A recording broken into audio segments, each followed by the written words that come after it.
Okay. So, quorum na? Okay, there is a quorum. Okay. May hapon sa tanan. Sir Secretary, majority floor. And so as our fellow public servant and members of the 19th City Council, mayong hapon. Naanay quorum. So,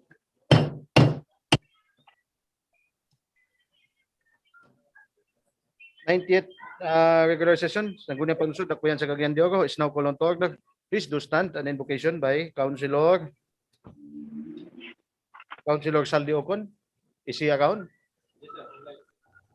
Councilor Saldi Ocon.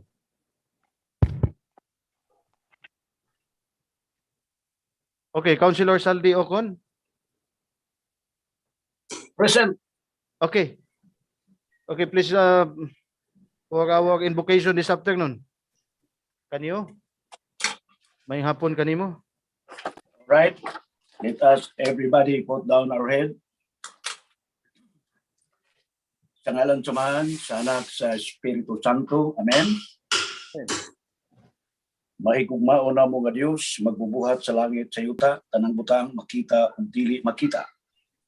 Amahan ining maong adlaw sa among pagpanagtigom.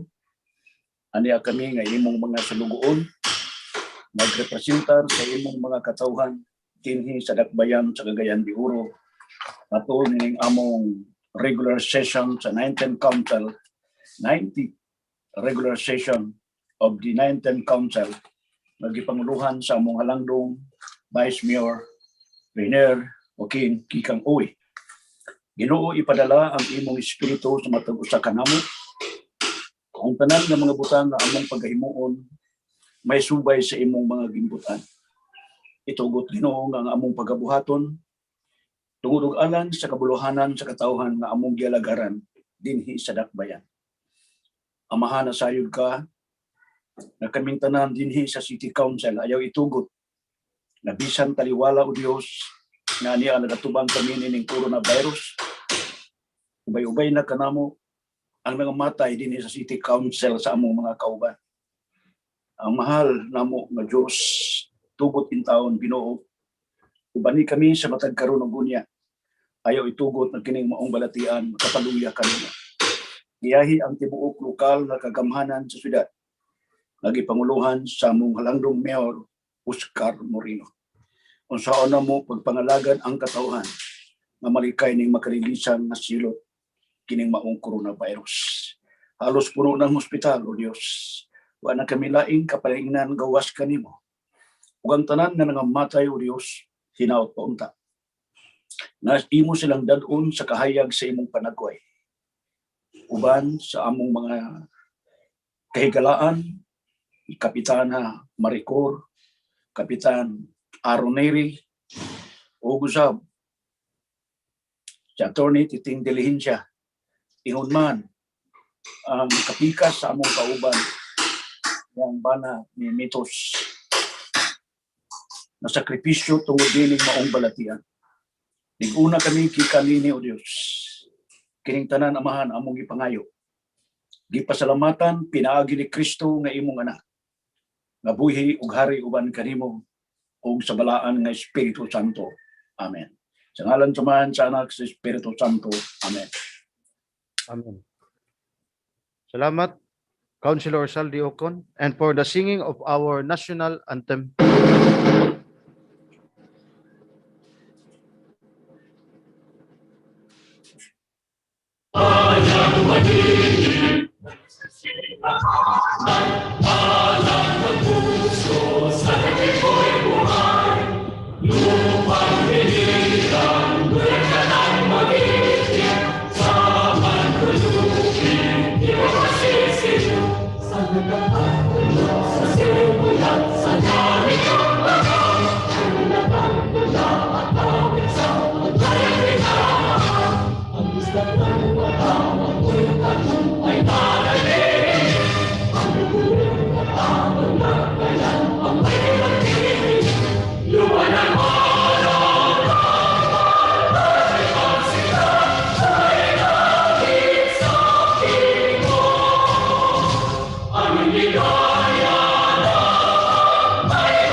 for the Cagayan de Oro March.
Mayong hapon sa tanan.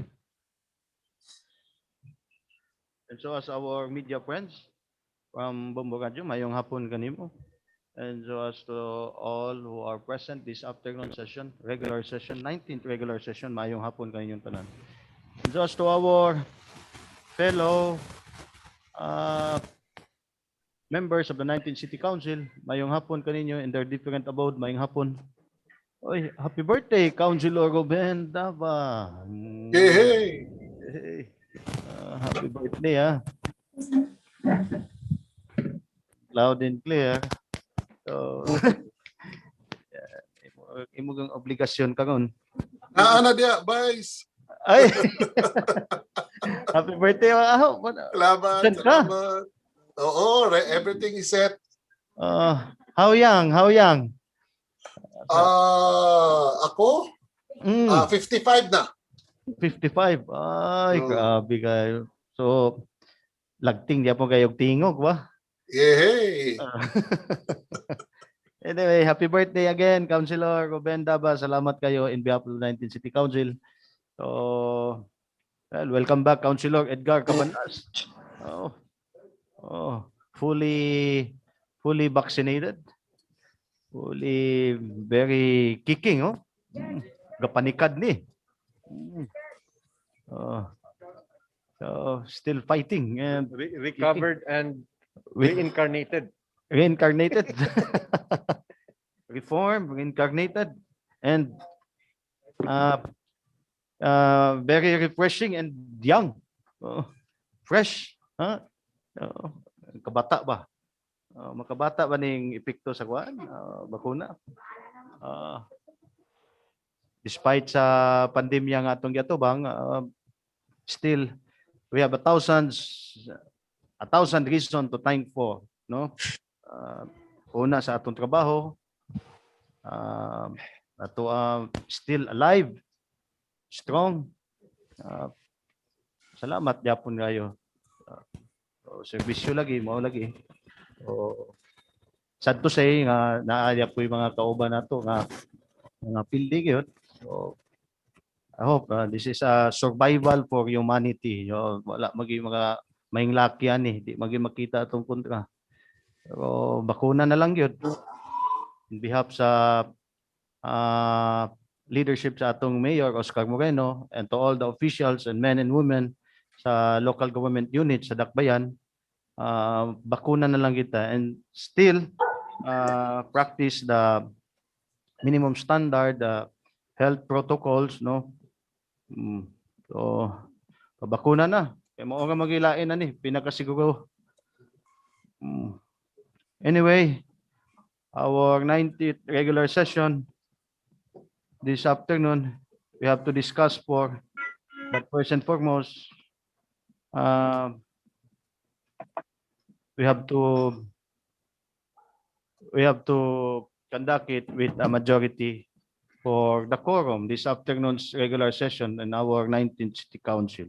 So, Mr. Secretary, can you determine our quorum? Good afternoon, We do Mr. have Chairman. this afternoon? May hapon kanimo. For Arturo our de San roll Miguel call, Honorable Renier Joaquin VOy, City Vice Mayor and Presiding Officer. speaking. For the First District Councilors, Honorable Edna Imdahino, Honorable J.R. Pascual, Honorable Roger G. Abaday, Honorable Saldi O. Ocon, Honorable George is Booking, Honorable Ruben R. Daba, Here, present. Honorable Lordan G. Swan, Honorable Romeo V. Calizo. For the Second District Councilors, Honorable Joylen Mercedes El Balaba, Present. Honorable Maria Lourdes Isgaani, Honorable Ian Mark Pinakaya, Honorable Suzette G. Magtahas Daba, Here. Honorable Chodolfo E. Lau Jr., Present. Honorable Enrico Di Salcedo, Honorable Jocelyn B. Rodriguez, Honorable Edgar S. Cabanlas. For the ex-officio members, Honorable Yan Lam Islim, Liga ng mga Barangay President, and Honorable John Michael Alceno, City Escape Federation President. There is quorum, Mr. Presiding Officer. Okay, thank you, Mr. Secretary. So we do have a quorum. At this moment of time, Majority Floor Leader Ayan Mark Kipkat Nakaya, maayong hapon kanimo Majority Floor, and Maayong you have the hapon, floor. Ngayong hapon, Mr. Chairman, and Vice Mayor Viles Kikang Uy, and to our colleagues in the council here present physically, and those who are in the virtual space, fellow Cagayanons and friends from the media, maayong hapon. I move, Mr. Chairman, to dispense with the reading of the minutes of meeting on May 24, 2021, and to consider the furnishing of its copy to every member as the reading itself. Properly moved by the Majority. Second. Floor Leader. Any second? Seconded. Is there any correction? Correction, hearing none. Hearing none, it is hereby approved. I likewise move for the approval of the said minutes of meeting. For its finality, Second. seconded. We have a lone reporter for this afternoon Oh. session, Mr. Chairman. First time, Yes. the absence of a special reporter. Well, we have to focus. We have to focus on to bring it down the COVID cases in our locality. So We have Councilor Edgar Cabanlas who would like to render a report on his personal experience and account and COVID illness, Mr. Chairman. Okay. And he would like to propose to the city government of Cagayan de Oro. okay. Okay, Councilor Edgar Cabanlas, you have the floor. May hapon kanimo. Only sole reporter this afternoon. Okay, thank you very much, Majority Floor Leader Ian Mark Nakaya. Our most accommodating Vice Mayor, Kikang Uy, and members of the City Council, members of the media who are present. Actually, I was thinking that this report will be next week, but naon siya naman naman. Okay lang. Mr. Chairman, I happen to be one of the victims of this COVID-19. And because of the kindness of our God up there, I survived the infection. After staying in the hospital for 10 days and 2 days in isolation. 10 days. Now, I will just make a report on one aspect of my being confined as a patient of COVID-19. Ito nga sakit. Remdesivir. This is yes. This is the medicine that has been sought for by all those hospitalized, those who cannot breathe, those who suffered pneumonia, those who are inside the intensive care units, in all accepting hospitals in the city, which are the Northern Mindanao Medical Center and the Clinic. Mr. Chairman, I was advised by my doctor to secure this remdesivir, 6 vials. And I do not know, there must be somebody there who will ask. My daughter, Melanie, was able to secure 6 vials. 6 vials, but not here in Cagayan de Oro. She has to secure and buy these vials, remdesivir, in Usami City. Now, I do not know if we already know that this is a very important and essential part of the medication that should be administered to the patient of COVID-19, because everybody is looking for it. Everybody is looking for it. People are able to buy from Butuan City, 1 vial, another one from Bukidnon, 1 vial. I cannot imagine why here in Cagayan de Oro, we don't have the supply. I cannot understand, Mr. Chairman. And many died because of, because of lack of administration of this medicine. Invisible. It's very hard to secure this. Sakit kay pamation nga, naiwan nga, di na pa ginawa. Tugod kay, gahulat asa pa taon ilang mga parinti, mga sa kini nga tambal. So, gusto ko unta, Mr. Chairman, nga, kita sa siyudad, we should be as father of the family. We, the leaders and the public officials here, I don't think we don't have the resources. Di man sa tanan kinahanglan nini. Kanang naraman sa mga serious nga mga kondisyon. Di man kay daghan ibutang ta 100 sa 100 kabuk masakit. Natali nakasulod sa ospital nga 20. 20 kung unong ka rin disibir. So 120 na ka rin disibir. And you know what happened, Mr. Chairman? What is funny here? Tragic is that remdesivir is only 3,000 or 4,000 per vial. But when you buy it outside, all over the Philippines, when you buy it, it becomes 20,000. It becomes 10,000, 12,000. So if you don't have the money, how can you heal your disease? So I am requesting, Mr. Chairman, that we should urge our city government, our mayor, to have all this supply with us. Because, you know, government procurement will take long time. So we should start now. Because I am very sure that this infection will stay with us for a long time. As long as everybody is not yet vaccinated.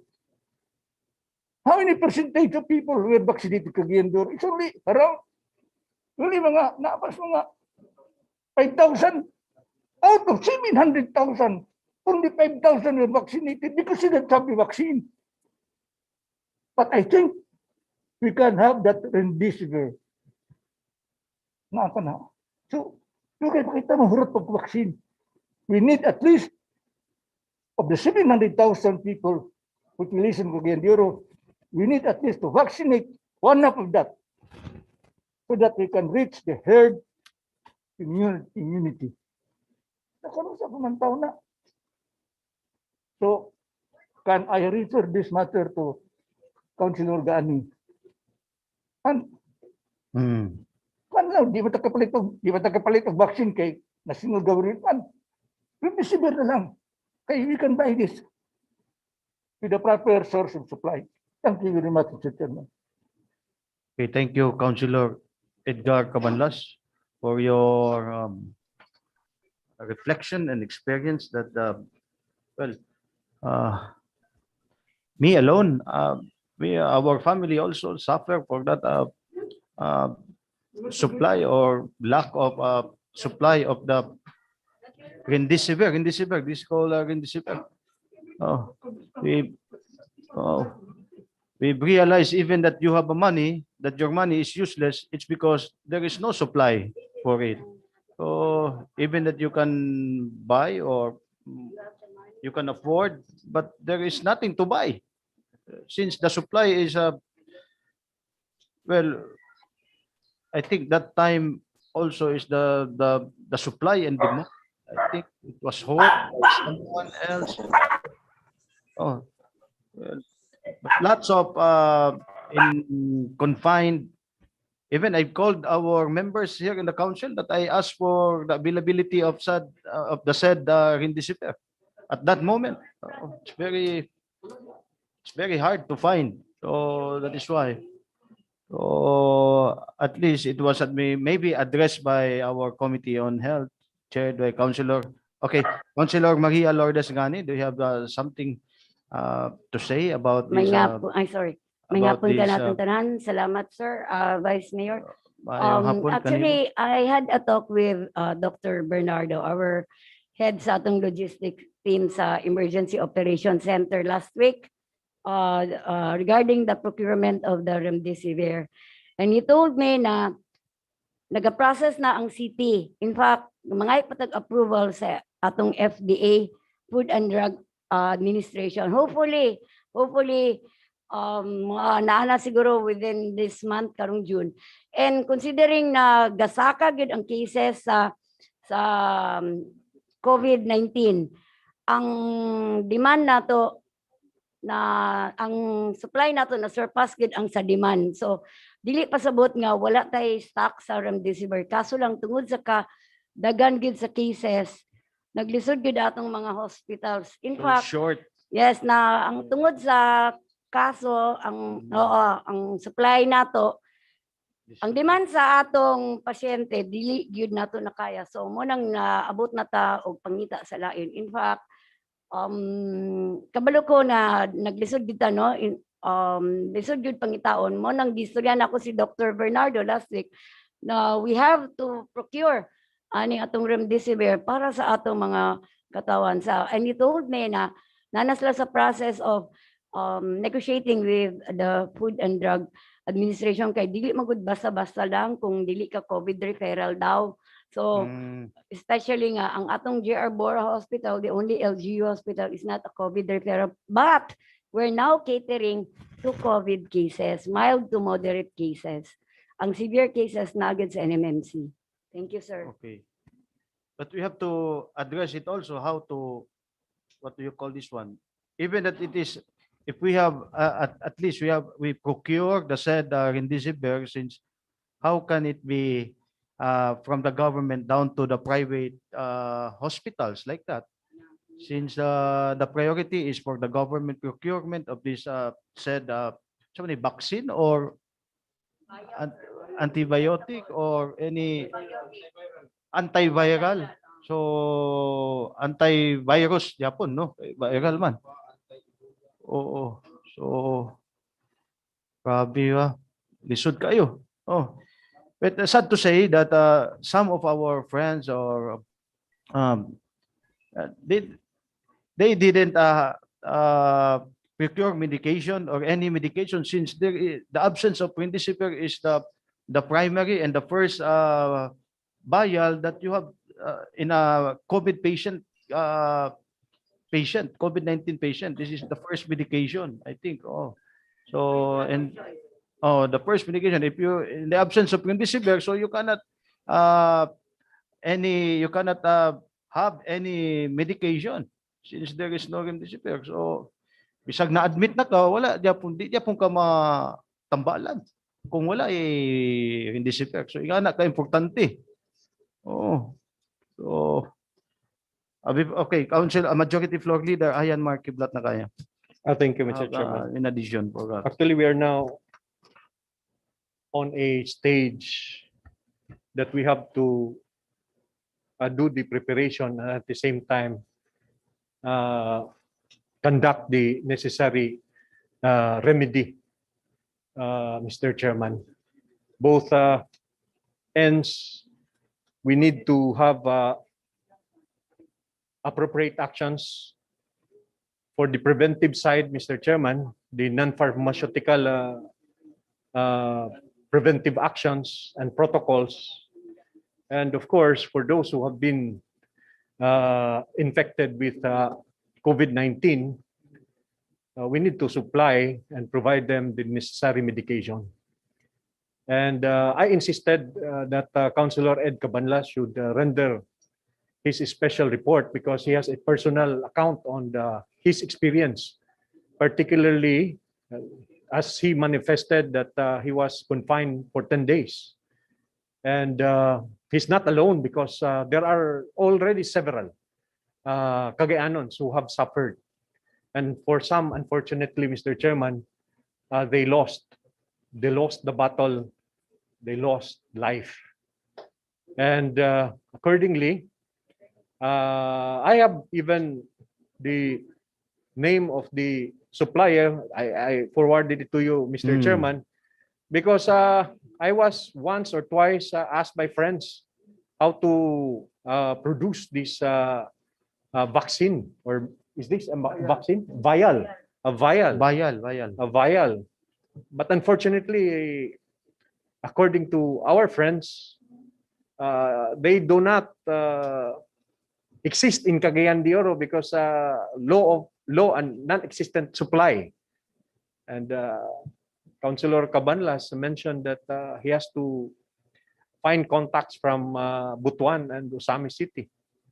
And we need to prepare because hopefully this is the worst already.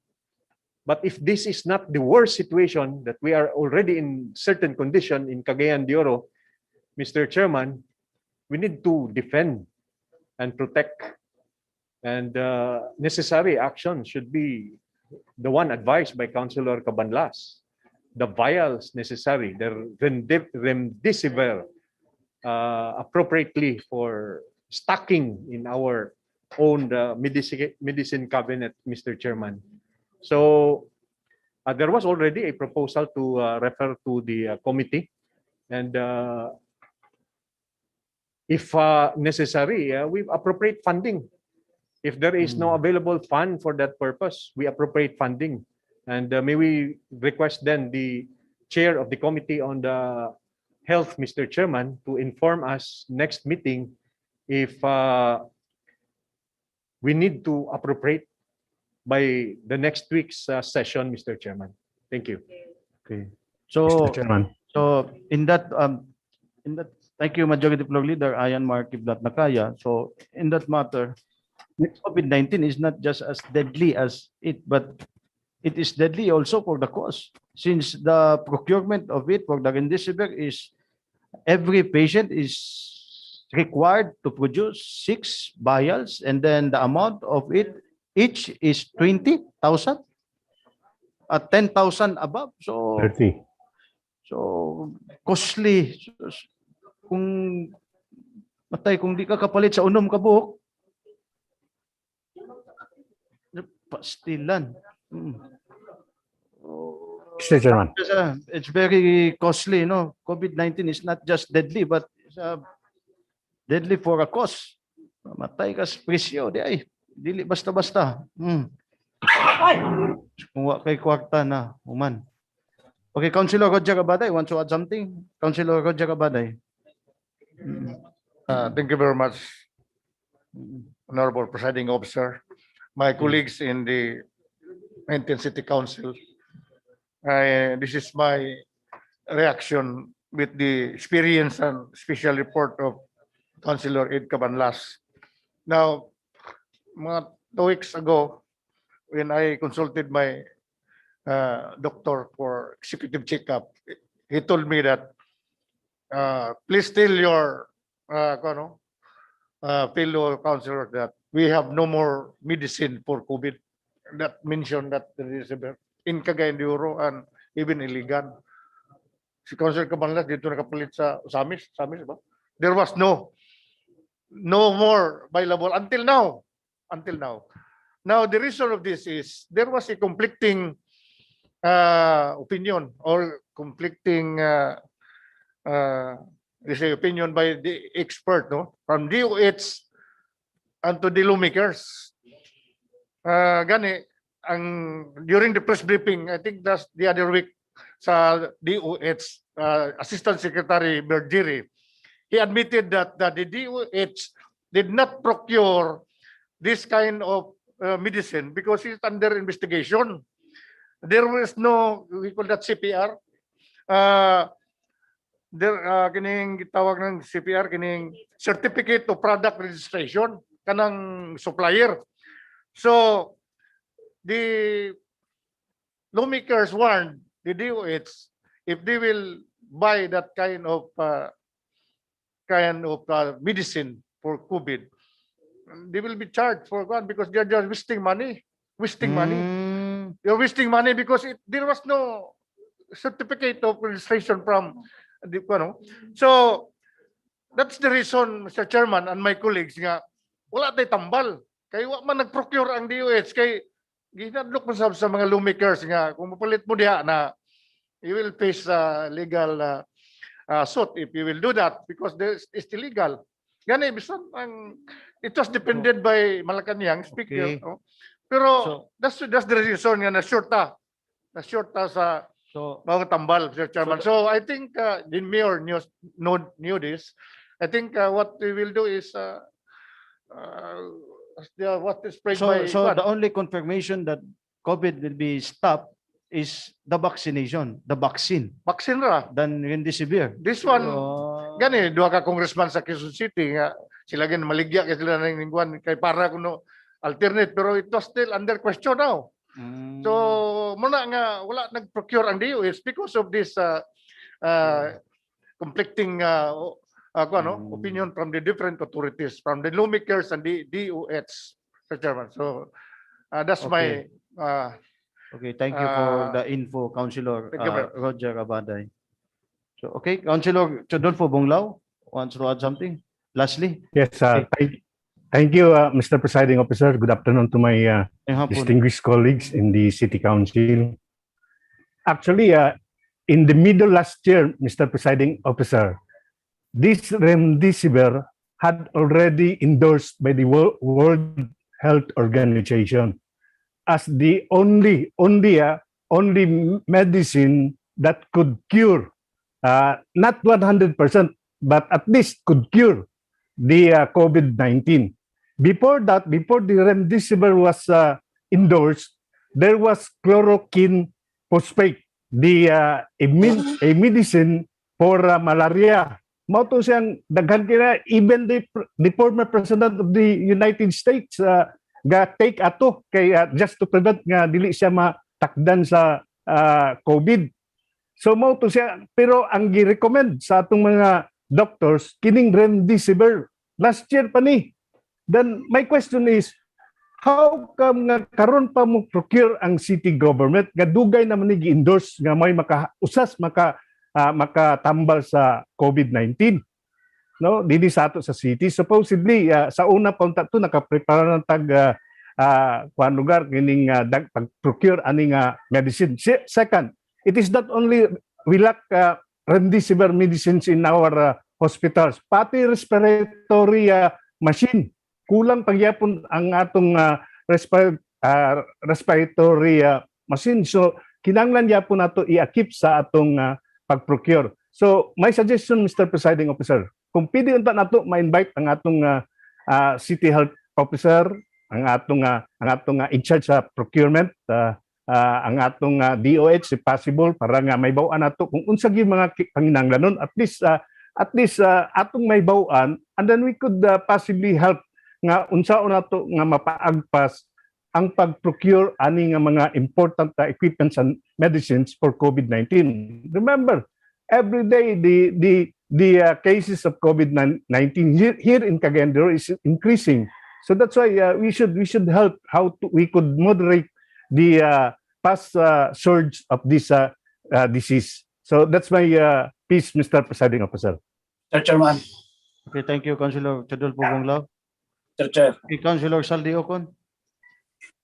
salamat Mr. Presiding Officer, kung mga kauban sa konseho, katauhan sa Dakbayan, Cagayan de Oro, mayong hapon. Kini nga problema, Mr. Chairman, dili lamang ang atong syudad ang nagka-problema karon. Kini nga problema sa buok Pinas.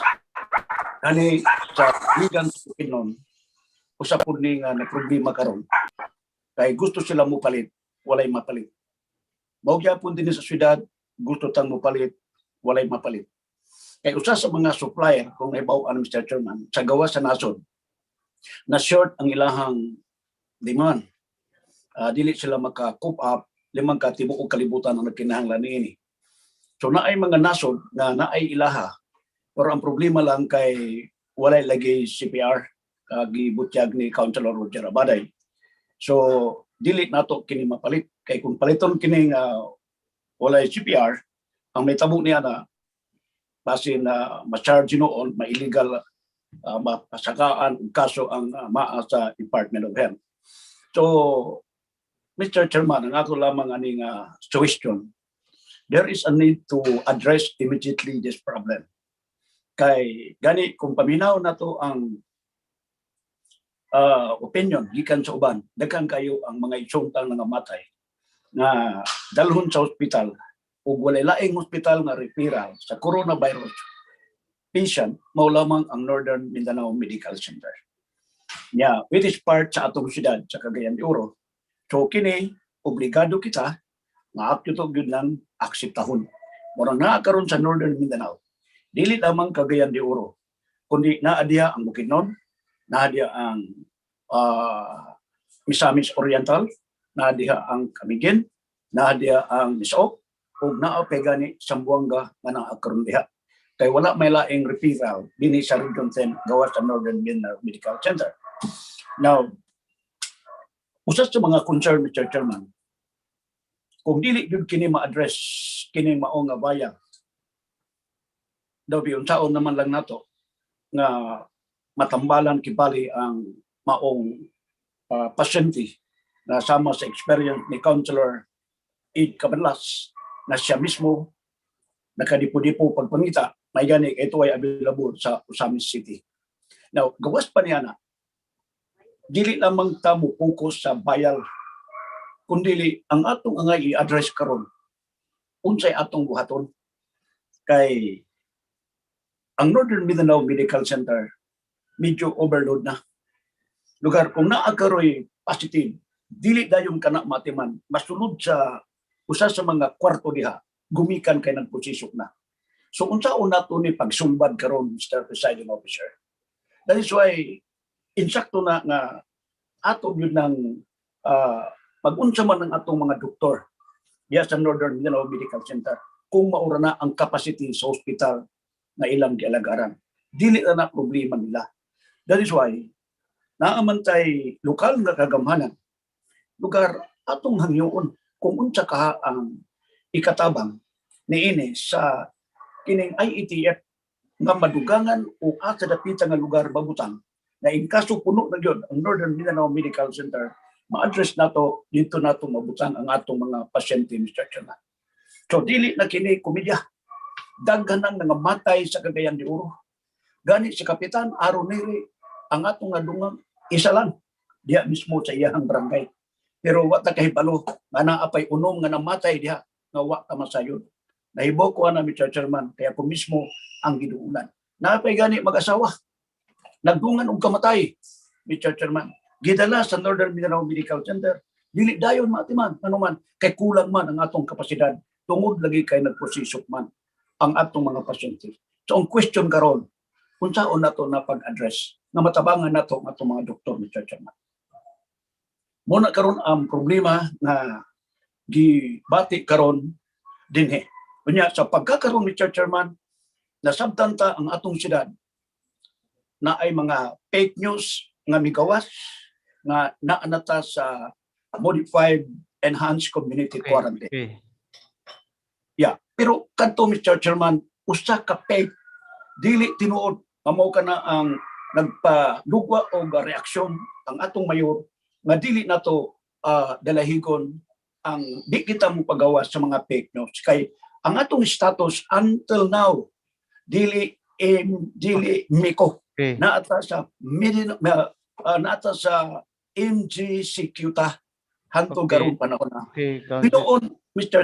Chairman, Hmm. tinuod na nga ang atong mayor nagsulat address sa IETF na ma-level up ang atong quarantine system dinhi sa Cagayan de Oro gumikan sa pagdagsang sa daghan nga mga coronavirus nga Okay, balatian. we understand your part, Councilor Saldi Ocon. Yes, Thank you. Yeah. Okay. Yo, Well, Mr. Chair. Mr. Well- Chairman, pero wala di ay magpasabot ang atong mayor nga nagpadala og sulat sa IETF. okay. About the supply of the Remdesivir, Councilor Saldi Ocon, if you want to add something about the special report, since the question here is the supply and demand of this vial. So we understand your Sorry, part. Mr. Thank Chairman. you for your Yeah. Sorry nga ako nang naistorya just to Mr. Chair. Chairman sa mga sayop nga mga istorya kay base niya kita din sa syudad lugar at mayon nga watay nahimo. But in general aspect, the city of Cagayan de Oro is still kita sa general community quarantine, not MICO. Now, as far as the supply sa maong bayal, Mr. Chairman, as I said earlier, the city government unsaon ta man na ang syudad na ay kwarta nga ipalit. Pero unsaon man ang atong kwarta ugay mapalit. Di gyapon nato mabaso lang atong syudad, Mr. this Chairman. way. That is Naglihok the ang problem. atong- Mr. So Chair. kana kailangan sabton kana sa katawhan. Unsaon karon nato kana Hmm. nga iya kana sa national government. I-address nato sa sa national government. Siguro, Mr. Chairman, if I may, in a proper time, we will pass a resolution address to interagency task force to address the availability of the so-called vial, Mr. Chairman, for the COVID patient, Mr. Chairman. Thank you. Mr. Chair. Okay, thank you, Councilor. Chair. Well, at this matter, we don't have enough time, but this matter is we cannot solve it in our locality, but this the shortage of the supply of this vial, since we'll be addressing it, but we have to address it through the committee level on Councilor Gaani to have an information. Why is it there will be a shortage since well, as we all know that not just Cagayan de Oro but the whole world about this the demand of this remdesivir is the world. So that is why. So We will be asking the chair of the Committee on Health okay, so for this 1 week, Mr. okay, Chairman. so this matter will be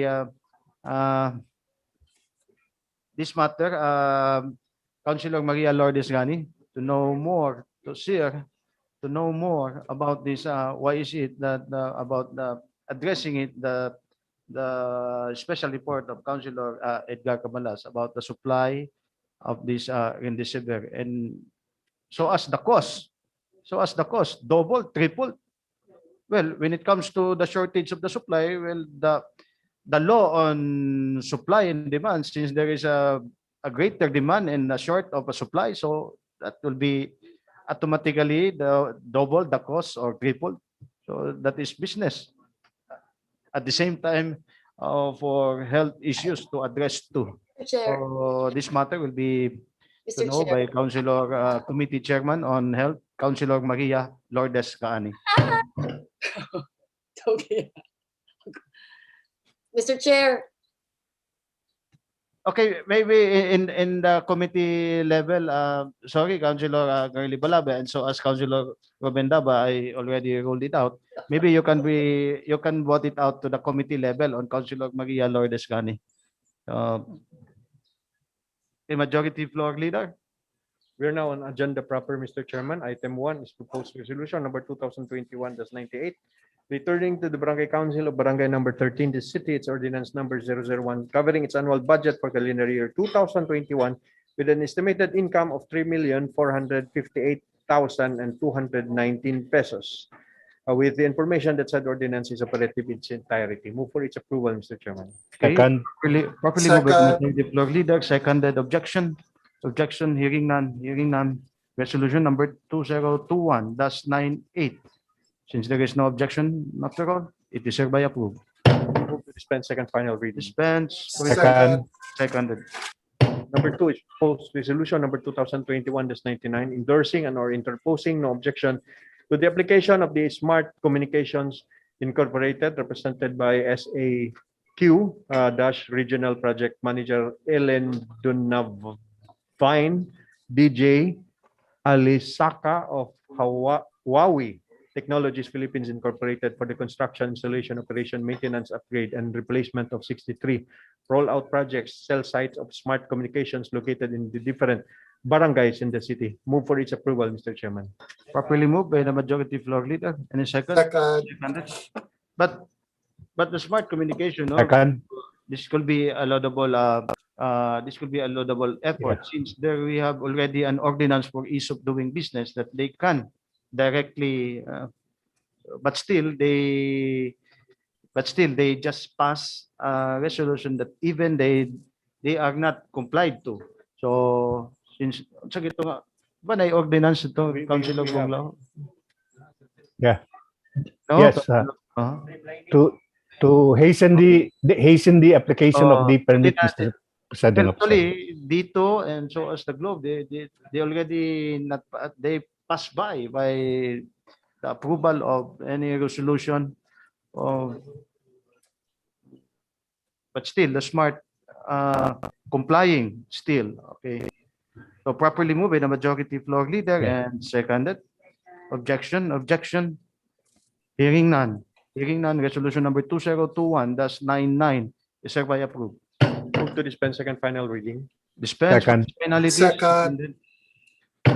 Number 3 is proposed resolution number 2021-100, crediting the Kanituan radio enthusiasts and volunteers against crime incorporated for purposes of its membership in the local special bodies pursuant to the ILG Memorandum Circular number 2019-72 and Article 64, Rule 13 of the Rules and Regulations implementing the 1991 Local Government Code, or funding its project from the city or other sources as required under the COA circular pertinent thereto. Move for its approval, Mr. Chairman. Second. Properly moved by the Second. majority floor. Seconded. Objection. None. Resolution number 2021-100 is hereby approved. Move to dispense second final reading. Dispense with penalty. Second. Number 4 is proposed ordinance number 2021-89, appropriating the sum of 228,381 pesos and 35 centavos from the item non-office general public services, personal services, terminal leave benefits earmarked for Mr. Eduardo H. Ricla, Administrative Aid 2, City Veterinary Office in the 2021 annual budget to be made available for the payment of terminal leave pay of Mr. Domingo G. Eduave Jr., former Administrative Aid 3 of said office, who retired from the government service effective December 16, 2020. Move for its approval, Mr. Chairman. Properly moved by the Second. floor leader. Seconded. Second. Objection. None. Ordinance number 2021-89 is hereby approved. Move to dispense second final reading. Dispense. Second. Seconded. Second. Number 5, Mr. Chairman, is proposed ordinance number 2021-90, appropriating the sum of 21,188 pesos and 48 centavos from the item personal services salary savings under item number 32, livestock inspector 3 for the period January 1 to 27, 2021 in the 2021 annual budget of the City Veterinary Office this city to be made available for the payment of the salary differential for the period January 1 to 16, 2021 of the herein personnel of said office who were promoted effective December 1, 2020 to wit. The names, Mr. Chairman, Mandawe Yuli L. and Daguman Rande. Move for its approval, Mr. Chairman. Properly moved by the majority floor leader. Any Second. second? Second. Objection? None? None. Hearing none. Ordinance number 2021-90, properly moved and seconded, and there is no objection. It is hereby approved. Move to dispense second final reading. Dispense, Second. seconded. Second. For inclusion, Mr. Chairman, the other one is Attorney Diligencia for number 7. Yes, we have that as 6, Mr. Chairman. Mora? Okay, we have 6 and 7 for inclusion, Mr. Chairman. Move for their inclusion. For inclusion, any second? Second. Hearing majority floor leader. Item number 6. The third, Banadetto Nimetos. Okay, 6, 7, and 8 for inclusion. 6, 7, and 8. Carry on, majority floor. Number 6 is resolution number 2021-101, expressing the 19th City Council resolution for the untimely demise of Honorable Aaron M. Neri, Senior, Punong Barangay Makasandig, and former City Councilor, ex officio and Liga ng mga Barangay President the City, and conveying most profound and deepest sympathy and condolences to his bereaved family. Move for its approval, Mr. Chairman. Second. Second. Seconded. Objection? Objection? None. Resolution number 2021-101 is hereby approved. Move to dispense second final reading. Second. For its penalty, seconded. 7 is proposed resolution number 2021-102, expressing the 19th City Council's resolution, City Council sorrow for the untimely demise of Attorney Mateo Diligencia, former consultant of the city government of Cagayan de Oro and COWD chairman. Chairman. Kadaghan na ba yan eh? You have to break the rosary. Councilor J, break your rosary. And conveying most profound and deepest sympathy and condolences to his bereaved family. Move for its approval, Mr. Chairman. Second. Properly moved. Second. With the same thought and kind. So, Tama. properly moved by the majority floor leader and seconded. Objection? None. Resolution number 2021-102 is hereby approved. Move to dispense second final reading. Dispense with Second. penalty. Second. Seconded. 8, proposed resolution number 2021-1003, expressing the 19th City Council sorrow for the untimely demise of Mr. Jongjong, subject to styling, Abuniawan, Abunyawan. and conveying the most profound and deepest sympathy and condolences to his bereaved family. Move for its approval, Mr. Second. Properly moved by the majority floor. Second. Seconded. Objection? Objection? None. It is hereby approved. Move to dispense second final reading. Dispense with Second. penalty. Second. Seconded. Also move for inclusion, Mr. Chairman, the same resolution of condolence to the family of Hector, whose father died last week, Mr. Chairman. Move for inclusion and My approval of the goodness. same. Second. Properly moved by the majority floor. Any second? Second. Seconded. Objection? None. It is hereby approved. Move to dispense second final reading. Dispense Second. with penalty, as we heard by the majority floor. Seconded. There For being no the other proposal. pending matter, Mr. Chairman, move to adjourn. Session adjourned. Stay So safe. Jay, you have to break the naman. rosary so that you will Happy birthday, Diha. Enjoy your lechon. God bless everyone. Happy birthday, Councilor Ruben Daba. But a COVID birthday. Thank you, guys. God bless Isolation. everyone. Oh, Ayaw diya. Salamat ha. Salamat. Hadlok na kayo kay na tay tubos kasing-kasing. God bless everyone. Stay safe.